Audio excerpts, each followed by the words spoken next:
જય ભારત મિત્રો, આજે વાત કરવી છે ચૂંટણી વિશે।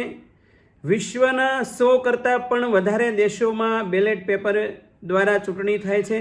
ભારત સહિત 20 દેશો કરતાં પણ વધારે દેશોમાં ઈવીએમ મશીન દ્વારા ઇલેક્શન થાય છે।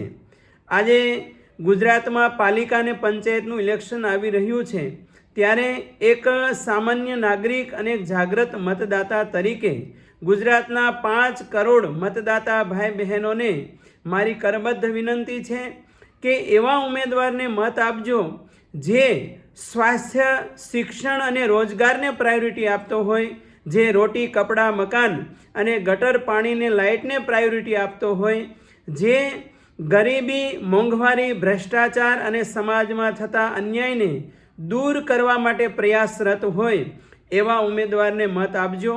પરંતુ જે માત્ર ને માત્ર આસ્થાને નામે ખિલવાડ કરતો હોય, ખોટા દેશભક્તિના નામે ડોળ કરતો હોય અને જ્યાં વિસ્તારમાં જરૂર ન હોય ત્યાં ભારત પાકિસ્તાન, હિન્દુ મુસ્લિમ કે આતંકવાદના મુદ્દાઓ લાવીને મૂળભૂત મુદ્દાઓથી દૂર કરીને ભ્રમિત કરવાના પ્રયાસ થતા હોય એવા ઉમેદવારને ક્યારેય મત ના આપશો।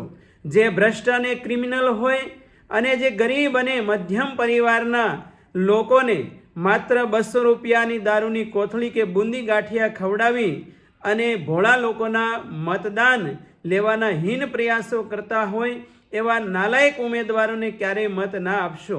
પરંતુ જે પાત્ર, લાયકાત અને પ્રામાણિક હોય એવા ઉમેદવારને મત આપજો।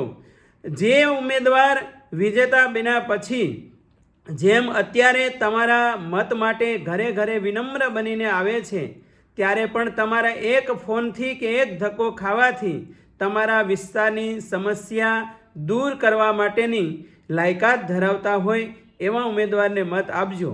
નહીતર જેમ હરિદ્વાર મામો ગંગામાં ડૂબકી લગાવવા જાય અને બનાવટી ભાણો આવી અને મામાની વસ્તુ ચોરી જાય અને પછી 5 વર્ષ પછી પાછો આવે અને કહે મામા મને ઓળખ્યો, તો આવી પરિસ્થિતિનું નિર્માણ ન થાય એનું ધ્યાન રાખજો।